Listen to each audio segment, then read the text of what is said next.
afternoon, everybody. Welcome to Bull City Hangout 9-2. First of all, it doesn't feel like Wednesday, and second of all, it doesn't feel like September. Everything's crazy. But anyway, welcome to the show. What I do with Bull City Hangout, did I give you my name? I have no idea. My name is Pat Murray. I publish the Durham Skywriter, that's Durham, North Carolina's online community paper. And with Bull City Hangout, I tell you what's happening today in Durham, and then I invite you to join me on camera to shoot the breeze or share information. And actually, I already have a guest waiting, so let me get started. So I always start with the school tools page of the Durham Skywriter, which is durhamskywriter.com. And again, I'm only reading just a few items from the current issue, which, by the way, is production week. If you're already familiar with the Durham Skywriter, I take the first week and then I change the information from the old month to the new month. So you will see a lot of changes this week. So again, we're starting with the school tools page. Durham Public Schools, they're still helping out by giving away free lunches, distributing free lunches, and it's only Tuesdays and Thursdays now, okay? And that is through, I believe, the rest of the year. So I'm telling you about it today, Wednesday, because the hours, and again, that will be tomorrow, since tomorrow is Thursday, 11 until 12:30. So I'm just giving you a heads up so that you can go to the Durham Skywriter and then check the school tools page, and you will see a list of 25 different sites that will be distributing free lunches for families. These are bag lunches, individually wrapped, and that again is from 11 until 12:30, Tuesdays and Thursdays. All right. Okay, let's see what else is going on the school tools page. We'll be talking about this with our guest, but Moms Rising, the North Carolina Early Education Coalition, and the North Carolina Association for the Education of Young Children, they're having their annual Strolling Thunder, Think Babies, and See Advocacy Day. Usually it's an in-person event, and it's going to be online, and it will be tomorrow. And we'll talk about that at length with our guest, Beth Moore. I just wanted to let you know about that. Also happening, I believe, today, let me make sure, yes, Durham Public Schools has Family Academy, and that's a series of online webinars, extremely helpful. They've had webinars on how to use Zoom. Last night they had how to use Canvas, and in fact, today they will have another webinar. It's called the Canvas Learning Management System. Now, yesterday it was in English. Today's webinar will be in Spanish, and that is from 5:30 until 6:30. So if you know any families where the parents would prefer to speak Spanish, tell them about this Canvas Learning Management System. And I saw part of it yesterday. And they also tell you about an app that you can download to keep up with what your kids are learning. So that is super important. Again, 5:30 until 6:30. It is free, and the links can be found on the school tools page.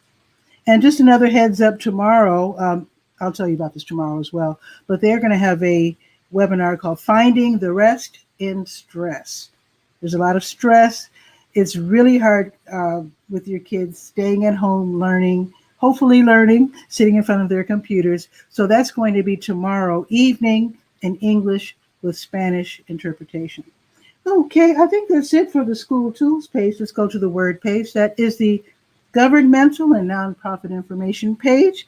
I'm just going to mention real quick that you need to check the word page if you need help, because there are different agencies and city and county government programs that can help. For example, the city has a water hardship fund.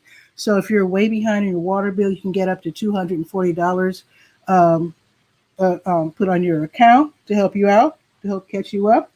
Also, the county DSS, they have an emergency fund. If your job has been adversely affected by COVID-19, the county might be able to help you with your rent payments or your mortgage payments. And that's really super important. So read about that. Also, the Durham Arts Council has the Artist Support Grant, where more or less full-time artists can get help. They can get grants ranging from $500 to $1,500, and their projects can start in January. You don't have to start right away. You can plan it for now, apply for the grant, and then again, get help with your next year's projects. I think it's covering from, January until June. So check that out. That's on the word page. Now let's go to the garden page. It's called Garden Shed. Now, I told you about this yesterday, but Durham Parks and Recreation, they have a program called All About a Garden. This is for young children, kids from 5 to 12. Okay. It starts today. They had 3 openings yesterday, so hopefully you got your kid in. It starts today at Edison Johnson, an all outdoors program.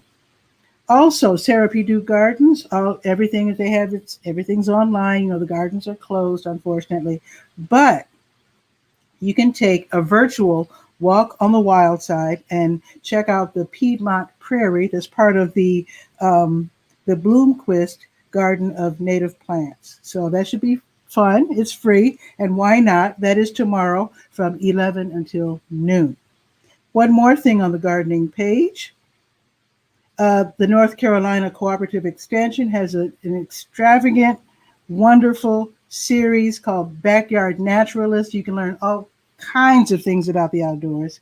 Starting today, they're going to have an introduction to the Backyard Naturalist program, and it's all going to be about the climate of North Carolina. And then tomorrow, the official program starts. It's a weekly thing. You can attend every week if you like.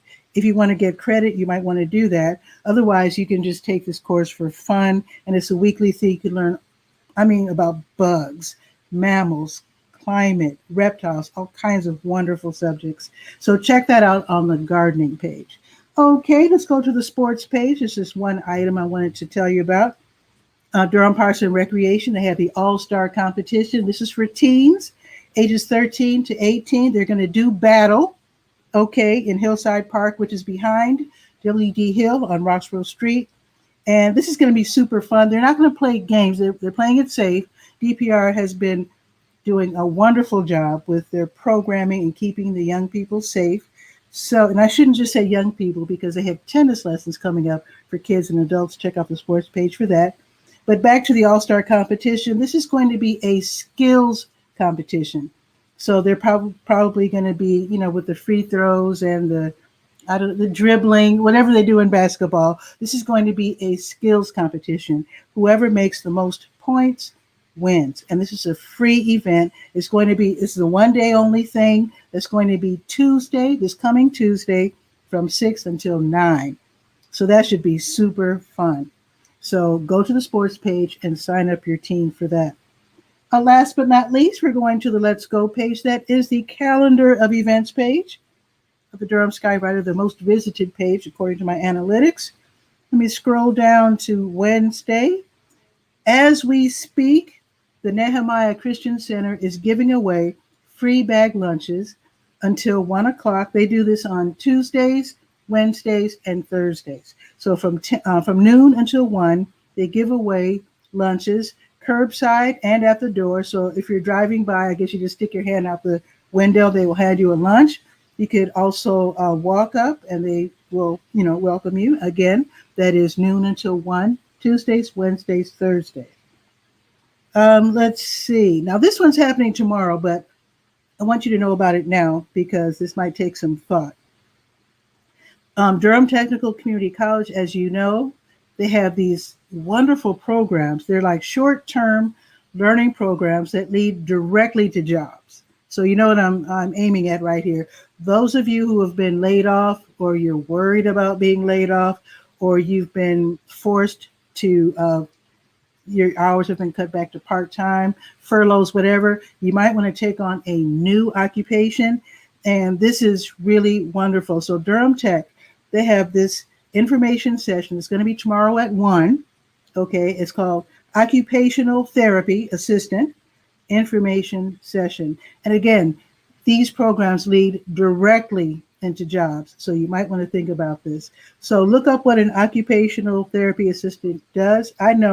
All I know is a couple of elderly people I knew who had operations. When they got home, someone would come to the house to help them with their injuries or post-op recovery. And I think that's pretty much what an occupational therapy assistant does. So anyway, look that up, make sure. And if you think that's something you might want to take on, because they're always in need. So check that out. And that's, again, going to be tomorrow.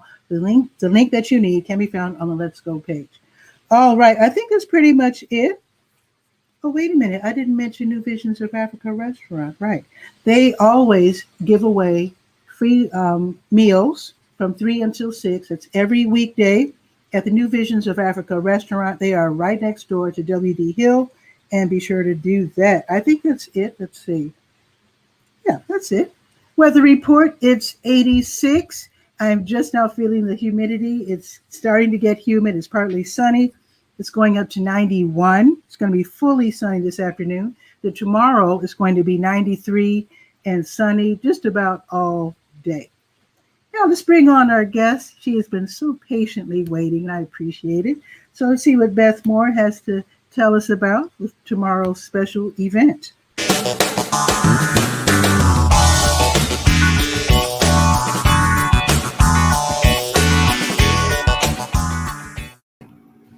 Beth Moore, welcome. Thank you so much, and thank you for allowing me to be on your show. This is fabulous. Absolutely. So I need to actually thank Beth Messersmith as well. Definitely for Moms Rising. Yes, she's fabulous. We've been working on the Think Babies project for North Carolina together, and I'm so excited to be able to tell you all about the Strolling Thunder event that's going to be tomorrow. And it's virtual. It's going to be fun, even though it's virtual. We like in person better, but here we are. It's a pandemic. Right. So tell us about this, because I did do a little write-up in the Durham Skywriter, but I'd love to have you expound on that. Sure. So normally this is an annual event that we've been doing, and we want to get moms together, moms, families, caregivers. We want to get them together and tell our legislators how important families and babies are. Right. So this event started a couple years ago, and tomorrow we're going to hold it virtual. It's going to start with a rally at 10 a.m. virtually. So everybody can kind of sign up. There's a little something for everybody. We'll talk about how to advocate, how to talk to your legislators, you know, what things that we can say that's going to help resonate with them. And then we're going to have a little dance party for the kids, because we know kids are going to be on the Zoom call as well. And throughout the day, we're going to be doing different advocacy projects as well. Like there'll be a Twitter storm. There'll be ways to contact your legislature. There'll be things that we can send out for talking points of what's important and what legislators need to hear. You know, it's an election year, so it's so important to get that vote out and to talk about babies and children. Tell me of some of the most important issues. I mean, Beth really keeps us knowledgeable on those topics, especially people like me. I don't have any kids. But why don't you tell the rest of us what you're looking at in terms of issues?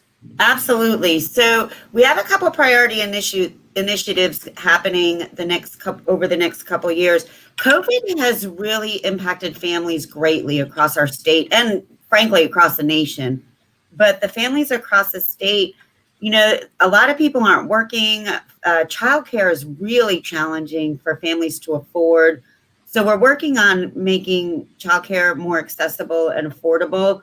The other thing is we don't have paid family leave in our state or our country. So if a mom has a baby, she doesn't get paid till she, you know, some employers offer it, but it's not a uniform thing across the state. Explain that better, because I remember when I'm from Chicago, and I remember women taking well, actually I remember my boss too. He was a dad. They were adopting a child and he got to take off. So what I'm used to seeing is like you get half pay. That depends on your employer. Yeah, that depends on your employer. So they don't have to pay you anything. They have to give employers have to give you up to 3 months and hold your job. You know, we have the Family Leave Act, but we don't have Family Paid Leave Act. So they don't have to pay you for that time. I don't know about you, but I can't afford to have 3 months off without pay. Like I live paycheck to paycheck. You know, like most of the country does. So we're really working hard so that families can have that time with their infants. Home visiting is another initiative that we have.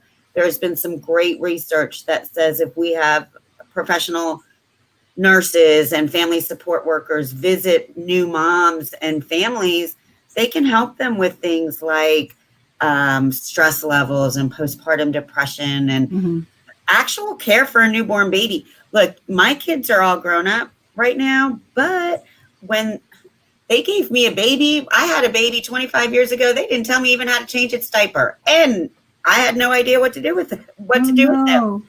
Thankfully, he survived and, he's a grown-up now, productive member of society, but nobody told me how to take care of him. So we're really wanting to try to help support those families that don't have a family support system or other people to help teach them. Okay.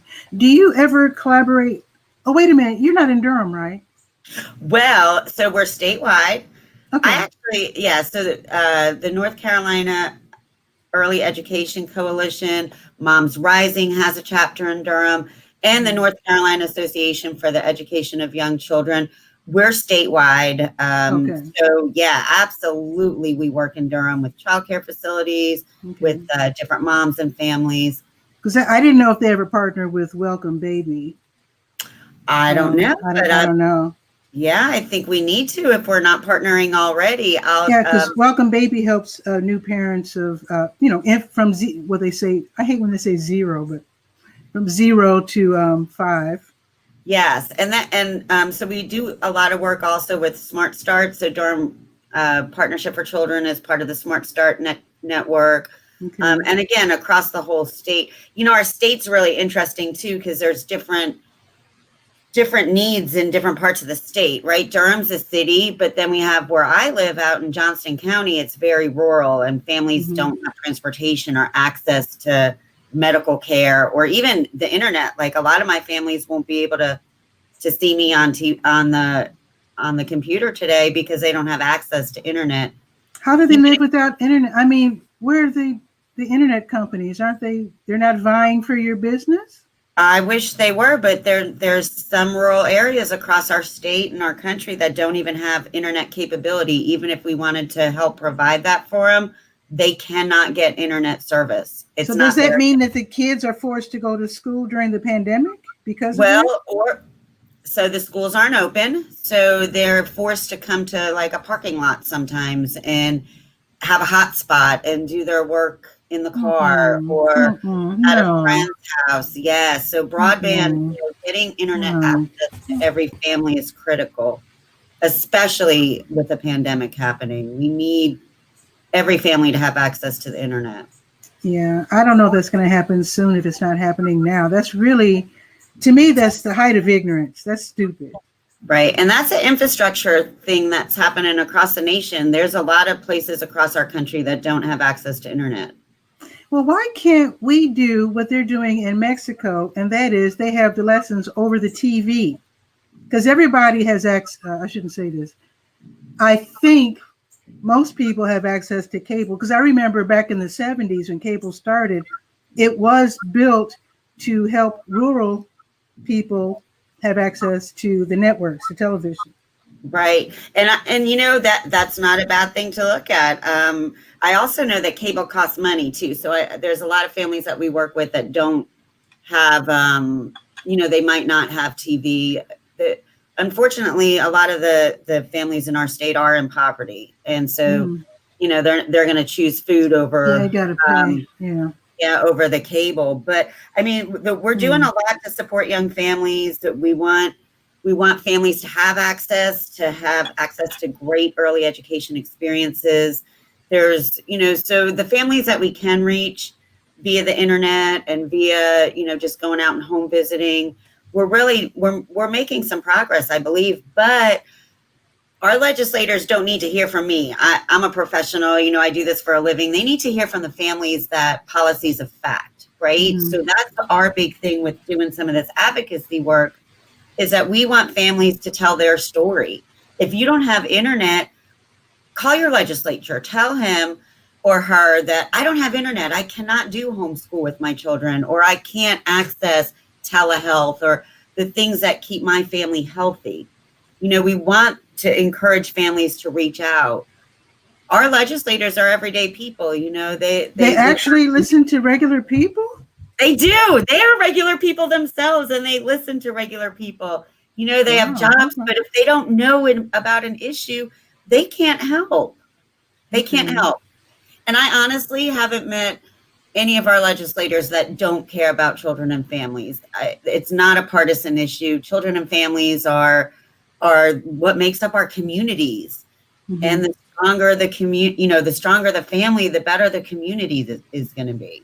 So is that going to be part of the rally and the talks tomorrow to actually encourage people? Because, a lot of people probably don't figure, oh, they're not listening to us. And I just live on Cap Street. Who cares about me? Right. But our legislators do care about you, because you know what? In all reality, every single person over the age of 18 in the state of North Carolina votes. And, it's our legislators' job to listen to what we have to say as voters, as constituents, as, we live in North Carolina.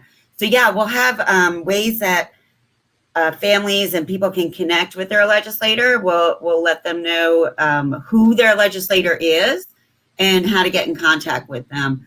And some talking points too. It is, I guess, a little unnerving, right? Because talking to people you don't know is sometimes uncomfortable.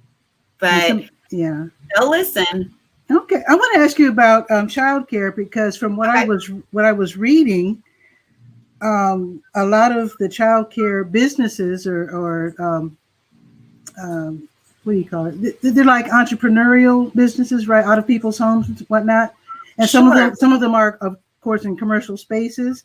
I don't know which ones are suffering the most, but I heard that a lot of them have shut down because of the pandemic.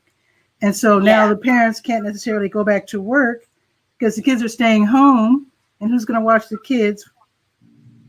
It's just, I can't figure it out. Sure. So there is a lot of for-profit childcare facilities across our state, and we have seen some centers that are not going to be able to open and provide childcare. Some of the family childcare homes are not able to meet the new regulations due to the COVID and pandemic. They just can't afford to do it, even with help. What we're worried about too is, like you just said, who's watching the children, right? So if my neighborhood childcare facility has to close and can't help me so I can go to work, what am I supposed to do? And some of the things that we're worried about is older siblings that are not old enough, maybe 9, 10, taking care of the younger ones. But it's hard. Unacceptable. Right. We want our legislators to know we really want to help out our childcare providers, right? They're working hard. They show up every day to take care of children so that we have doctors and nurses and first responders and people that can go to work and keep us safe during regular times, and of course during a pandemic. But a lot of our childcare facilities, they're struggling, and we really need to get some help out to them. Well, school has already started. So as far as because I stay quarantined in my home, I don't really hear from a lot of people. But as far as your experience, what are the parents doing right now? Because school has already started. Right. And so a lot of counties, it's different from county to county. Like in Johnson County, the children are not back in school. They're virtual still till October. So each county's kind of got a different plan depending on what the needs of their county has been. But in all honesty, I would love to say I could tell you what's happening to the children and who's watching them. Maybe a neighbor, maybe a friend. I hope a grown-up is watching the children, right? Yeah. And it's hard on moms. It's hard on families. And it's, you've got to go to work. You may lose your job, and then you lose your housing, or it just spirals, right? And so that's why we really need our legislators to help our babies 0 to 3, right? That's the most vulnerable age. Families need the most support when their children are that young. So we really want them to hear us that, regardless of race, religion, socioeconomic status, all families need some support. It's just whether they just need support. So there's a lot to be learned tomorrow. So you definitely want Yeah. people to tune in. How can they tune in? So they can go to the North Carolina Early Childhood Coalition's website, and they can just register right online. There'll be some stuff shared on Facebook, and they can register very simply and just tune in at 10, and we'll be excited to see everybody. Awesome. And also you can go to the school tools page of the Durham Skywriter at durhamskywriter.com. There's a mini article and link for you to register as well. Perfect. Thank you so much. Oh, sure. Oh, sure. And as far as the dance party at 10:30, I'll be helping out with that as DJ Pitty You Pat. are! Yay! I'm so excited. Look, that's going to be my favorite part, because I'm going to tell you what, we're all a little zoomed out from the pandemic, and to be able to get up and move and see some kids dancing around is just going to be a treat. Thank you. I was actually hoping, again, I don't know if I could sneak onto Canvas and find out what's going on in the schools right now. I have no idea. But what I was hoping was that although the kids are sitting in front of their computers all day learning, I was hoping they would do what they used to do on the Disney Channel, where in between shows, they'd have, videos and dancing and fun events. I hope it gets to that point eventually. I hope so. I hope it gets to that too, because we really need some movement. Our kids learn best when they're kind of moving around, especially our very young ones. Mm-hmm. My niece started kindergarten virtually. She's 5, and mm-hmm. she had her little backpack, and she's getting my sister-in-law's taking her picture. Well, no, I called her later on in the day. I said, Marilyn, how was your first day at kindergarten? She said, that was stupid. It was not school. It was on the computer. And I said, oh, these babies don't understand yet. I said, well, it is ripped off. Cool. But she said, I didn't go to a new school. I didn't start big girl school. I sat on a computer. I was looking at a computer. But she's not kind of understanding just yet how this is working. But yeah, I imagine a lot of our little ones are feeling that. Yeah. Actually, I was speaking to a couple of educators, was that a couple of days ago? Yeah, a couple of days ago from St. Joseph AME. They had a wonderful webinar to help the parents. And I was throwing this idea around. I'm going to throw it at you. I'm just curious to see what you have to say. But the parents are stressed. The kids are stressed.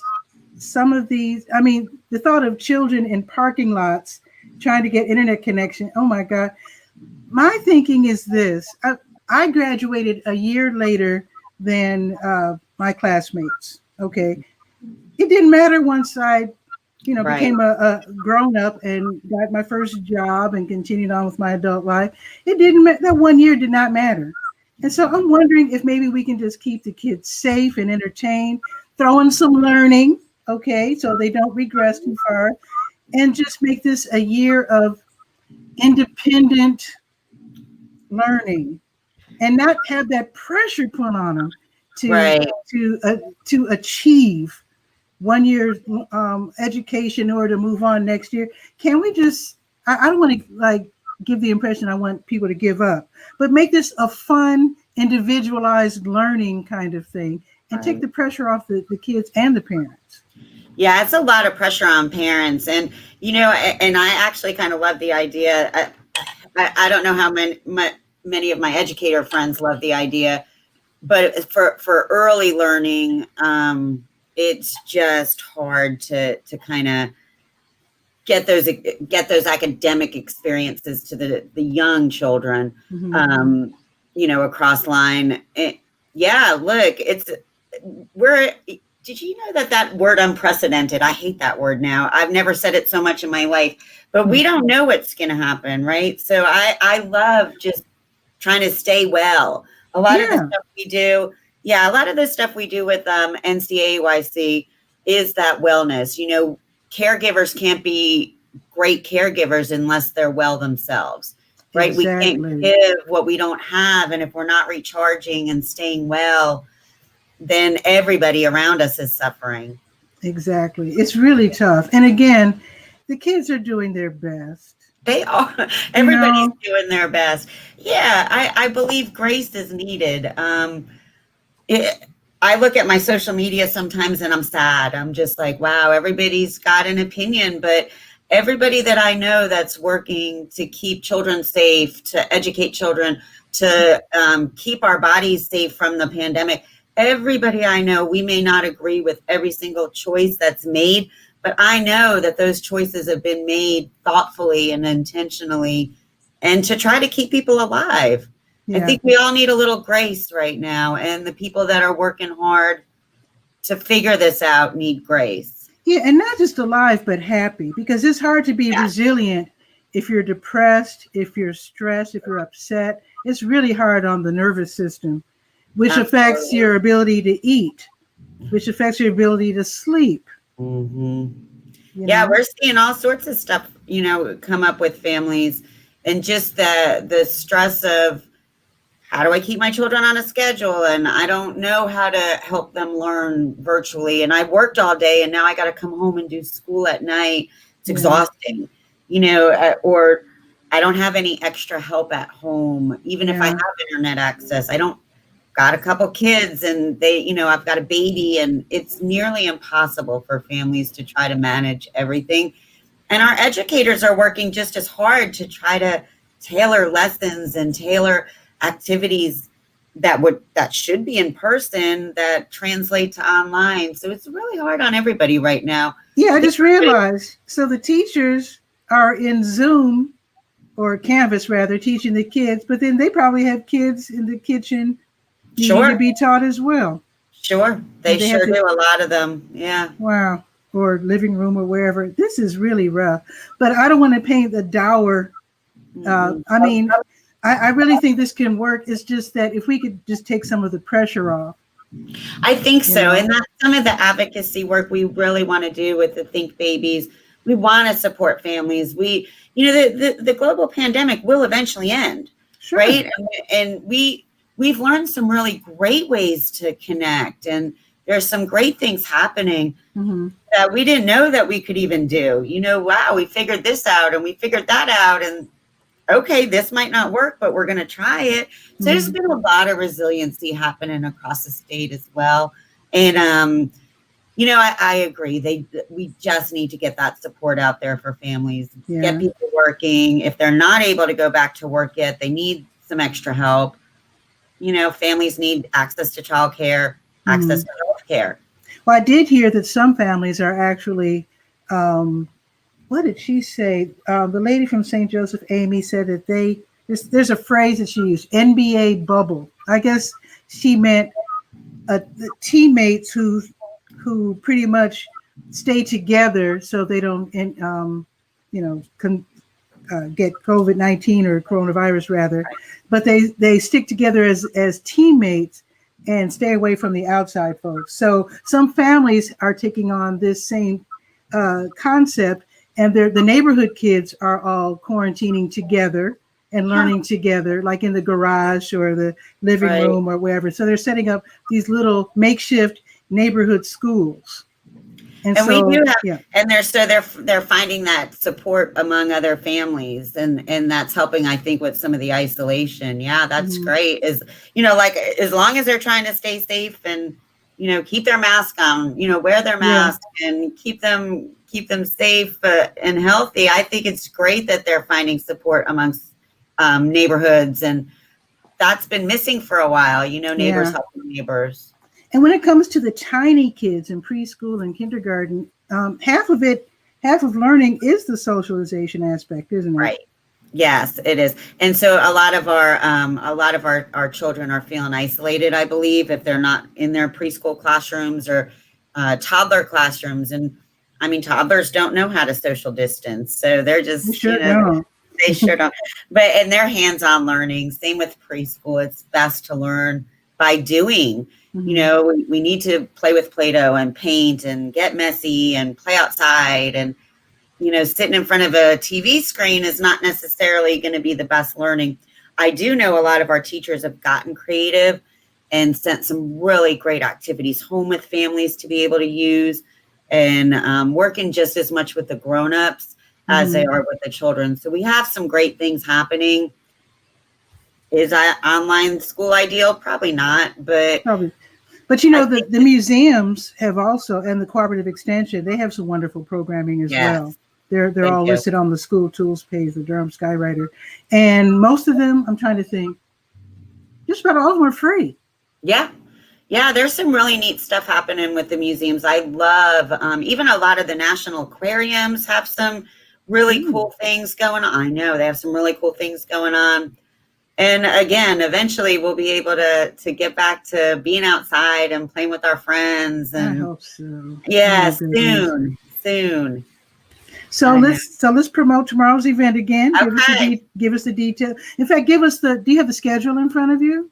I do. So tomorrow at September 3rd, 10 a.m. is going to be the Think Babies Strolling Thunder event. So instead of wheeling our baby carriages to the legislator, we're going to talk online and figure out some really fun initiatives and advance public awareness. So there'll be a rally at 10, speakers on policies. You're going to be there at 10:30 for a fabulous little dance party and some story time.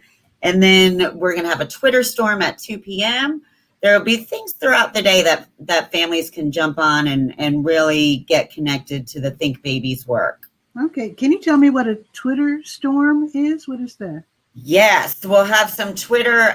We'll have some pre-done tweets, and families can do a hashtag and send that all out. We'll have that information available at the rally and on the website. Yeah, so but if we all is that a way to contact your legislators? A lot of what legislators use Twitter. Yes. Oh, okay. Okay, I didn't know. Okay. Too much, but you know that's a different topic. Okay. Twitter, but yeah, there'll be ways that we can get that word out via Twitter. Again, phone numbers to be able to call your legislator. All that stuff we'll have available for families. Wonderful. And people, look, you don't have to have kids to join either, because here's the other kick. Our children are our future workforce. So kids 0 to 3, you know, they get that really great start. That's our future doctors. That's our future politicians and, you know, engineers and scientists. So it is everybody's best interest that families and children are strong. Definitely. So thank you so much, Beth Moore, for coming on the show. My pleasure. Oh my gosh, I had so much fun. Thank you, Pat. I really appreciate it. And think about it. Maybe I know you said this isn't becoming a new phrase. You're probably zoomed out by now, but maybe you can start your own show. Because I don't know. I'd rather just come back on your show another time when we have another event.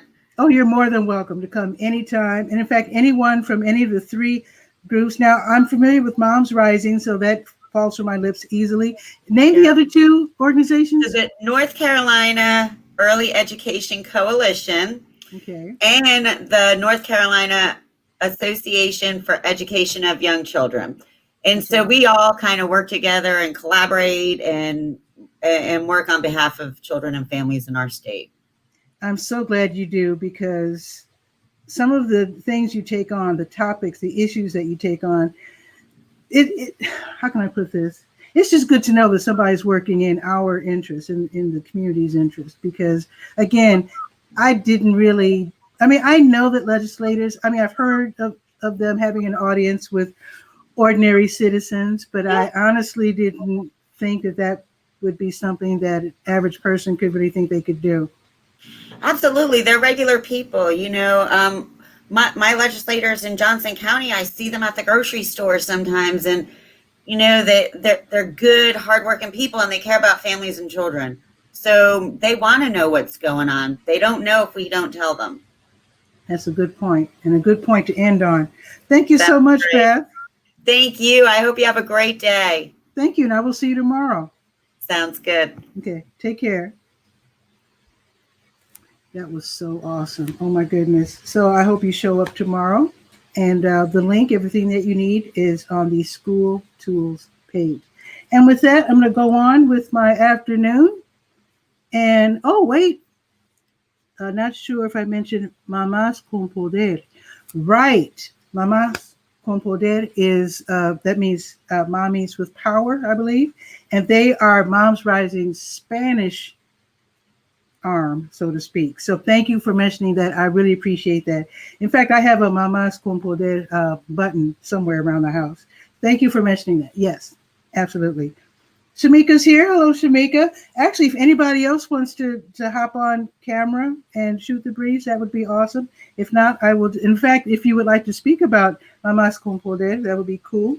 Otherwise, you can come another day. And I do this every day at noon, Monday through Friday at noon, and then Saturdays at 10 a.m.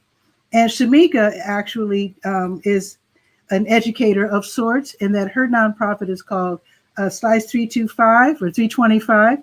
It's a culinary, educational, nutritional nonprofit, and it is fabulous. So be sure to check out Shamika McNeil and Slice. She's a separate page, Slice 325 or Slice 325 here on Facebook. And with that, if nobody wants to join me, that's okay, because like I said, I'm here just about every day except Sunday.